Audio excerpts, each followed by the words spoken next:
আমি বলবো না, তুমি বলো। বললাম তো আমার কাছে টাকা পয়সা নেই, আমি আশীর্বাদ করেছি। বলে দেবো। কি বলবে বাবা? বলবো বলবে বাবা তোমার বাবা বাসরে গিয়ে ফুটো করে 42 করব। বিশ্বকর্মা নিজ পুত্রকে করে সংযত, আজ পূজার লাগি করেছি ছলনা। এই ছলনা যদি কেউ জানতে পারে কোনোদিন পাবো না পূজা। তাই ও যে অবুঝ শিশু খেলার ছলে কারোর না কারোর কাছে বলে দিতে পারে। তাই আমি তোমাদের পিতা পুত্রকে এমন ভাবে যেতে দেব না বাবা। তাই তোমাদের দুজনের কি করব জানো? যতদিন না পাবো পূজা, ততদিনের জন্যই বাক শক্তি করে রাখলাম আমি হরণ বাবা।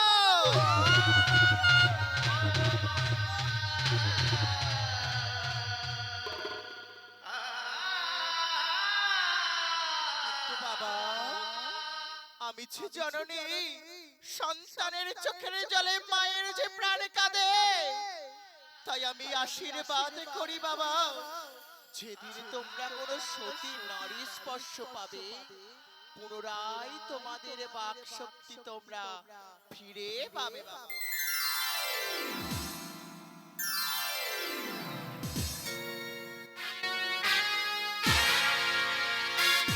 ওরে অহংকার চাঁদ, তোর জন্মের এতই অহংকার। ছয় ছয় পুত্র মেরেছি দিশনি পূজা, বাকি আছে একটি মাত্র পুত্র। লোহার আড়া লোহার কারা দিয়ে লোহ বাসর ঘরে বানিয়েছিস না? সেদিন একটি মাত্র পুত্রের বাসর দিবি, ওই বাসর মাঝারে যে নিশ্চিত্র বাসনের মধ্যে ছিদ্র আছে, ওই ছিদ্র দিয়ে প্রবেশ করবে আমার নাম। দেখবো চাঁদ, দেখবো ওই একটি মাত্র পুত্রের প্রাণ তুই কেমন রক্ষা করি।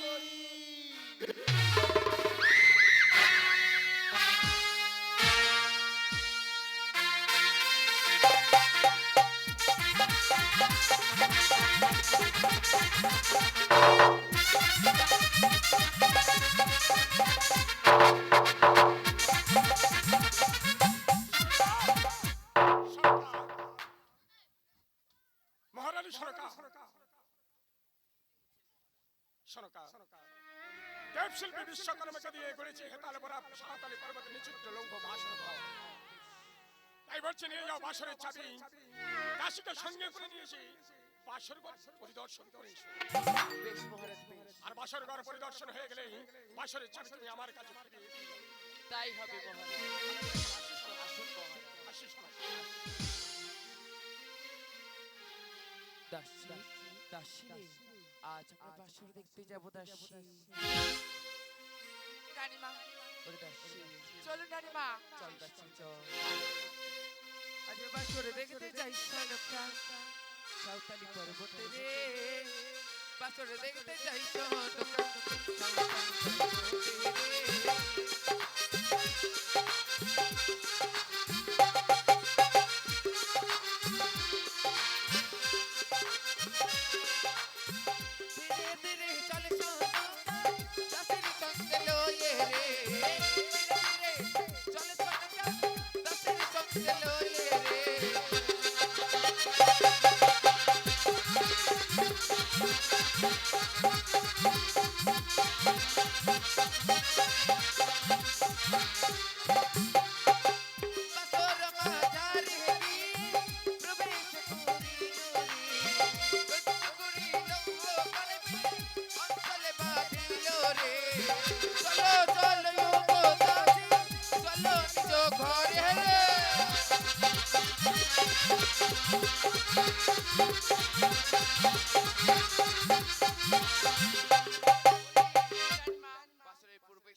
এগুলি নিয়ে ফিরে যাব আপন আবাসে।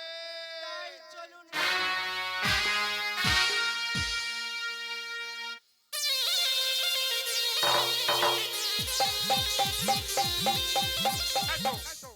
অনেক সময় অতিবাহিত হয়ে গেছে। হ্যাঁ মহারাজ হ্যাঁ বাসরের চাবি। বাসরের চাবি তো দেব, কিন্তু আমার যে একটি কথা আছে। বেশ, বলো কি বা কথা? তার আগে দেখুন মহারাজ এগুলি কি। এ কি সরকার? এগুলো তো দেখছি কিছু পঞ্চগুড়ি লোহের কলাই। পঞ্চকুণ্ডে ভিড় করাই তো আমি জানি। এগুলি কেন আপনাকে দিয়েছি বলুন তো? কিসের জন্য? যদি কোনো সতী মায়ের সতী কন্যা এই পঞ্চকুণ্ডে লোহের করায় অন্যায় করিতে পারে, রন্ধন সে হবে এই চম্পকনগরের বধূমাতা। অসম্ভব কথা সরকার। কি বলেছে অসম্ভব? কোনো মানবের পক্ষে সাধ্য নাই পঞ্চগুড়ি লোহের কলাই সন্ন্যাস সিদ্ধ করে দিতে পারে। পারে পারে মহারাজে পারে। যদি ধরার বুকে কোনো সতী মায়ের সতী কন্যা থাকে তবে নিশ্চয়ই পারবে ওই পঞ্চকুণ্ডে লোহের করায় অন্যায় রন্ধন করিতে। তুমি রাজন্তপুরে যাও, আমি ঘটক দ্বিজবারকে পাঠিয়ে দিচ্ছি। তবে আসি মহারাজ, সরকার, যদি রন্ধন করতে পারে তবেই হবে বধূমাতা, নতবা নয়। এই কে আছিস? ঘটক দ্বিজবারকে একেবারের জন্য পাঠিয়ে দিচ্ছি।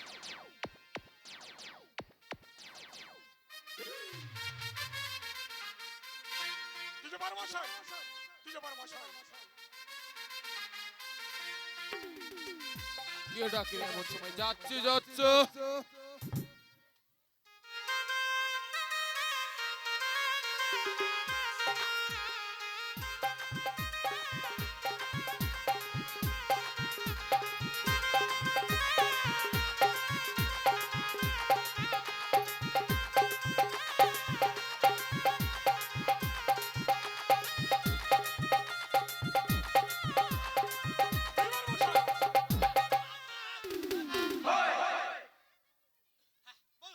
এত আনন্দ কিসের জন্য? আমি আনন্দ করবো না? বেশ তাহলে শুনুন, পুত্র লক্ষিন্দরকে আমি বিবাহ দিতে চাই। তাই আগে যেমন 6টি পুত্রবতী দেখে দিয়েছিলেন, এবারও পুত্র লক্ষিন্দরের জন্য সুন্দর একটি পাত্রীর ব্যবস্থা করুন। দাঁড়ান। হস্ত প্রসারণ করুন। এই ধরুন। আচ্ছা মহারাজ, বলুন তো এগুলো কি? আপনার কত বয়স হয়ে গেছে? 9 করে 60, আমার 9 করে 55। আচ্ছা, তাই বলছে এই 55 বছর বয়সে গুলি না খেলা করবো? খেলার জন্য নয়, ওগুলো কি বলুন তো আগে? পঞ্চগুড়ি লোহের কলাই। কি হবে মহারাজ? এই পঞ্চগুড়ি লোহের কলাই যে সতী মায়ের সতী কন্যা রন্ধন করে দিতে পারবে, সেই হবে চম্পকনগরের কুলবধূ। অসম্ভব কথা মহারাজ। কেন অসম্ভব কথা? কেউ কোন পেরেছে? পারবে, পারবে দ্বিজবর। কেমন ভাবে? সতী মায়ের সতী কন্যা যদি হয়, নিশ্চয় পারবে পঞ্চগুড়ি লোহের কলাই পরিবেশ সঙ্গের ন্যায় সিদ্ধ করে। বেশ মহারাজ, তোমার কথা মনে থাকবে মহারাজ। আমি এখন আসছি মহারাজ। আসুন। নমস্কার নমস্কার নমস্কার। এই তো, ঘটক দ্বিজবরকে পাঠিয়ে দিলাম পাত্রের সন্ধানে। বিলম্বে নাই প্রয়োজন, ফিরে চললাম আমি রাজন্তপুরে।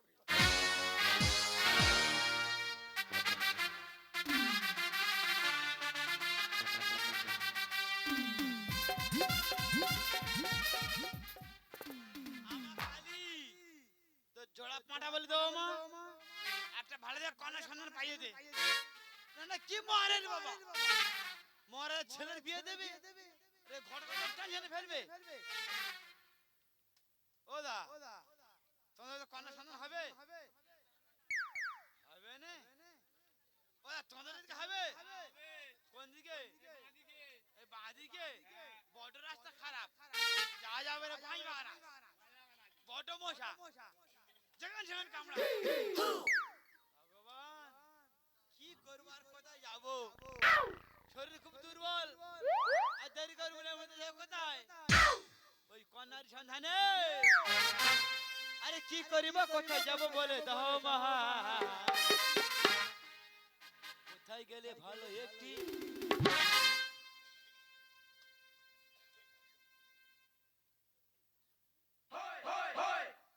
কন্যা সন্ধান পাই দাদা? কোথায় গেলে ভালো একটি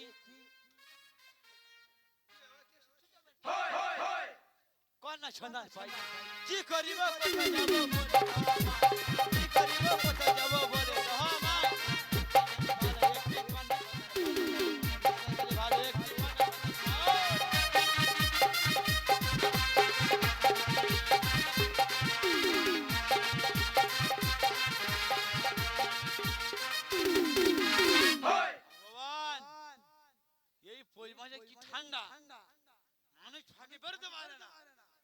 মহারাজ হ্যাঁ কাছে শুনছে না বলে, ঘটক তুমি যাও মেয়ে দেখো মেয়ে দেখো।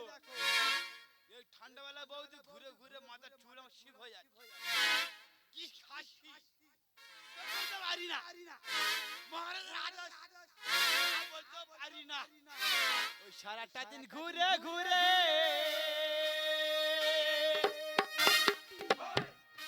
গোলার কাশি যাই যেবে, সারাটা দিন ঘুরে ঘুরে গোলার কাশি যাই যেবে।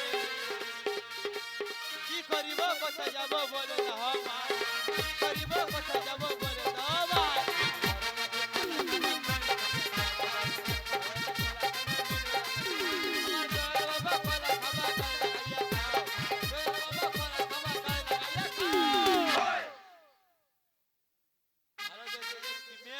তোমরা বলে দাও আমাদেরকে একটি মেয়ের সন্ধান বলে দাও। কি করিব কোথায় যাব বলে দাও ভাই, কি করিব কোথায় যাব বলে দাও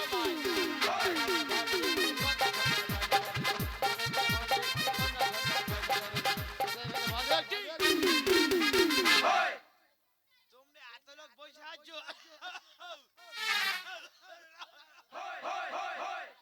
বিশাল হ্যাকাচ মেয়ে কথা তোর কেউ বললো না তো? ওই দেখো পিছনে ওই দাদার বাড়ি চললাম ওই রাজভবনে।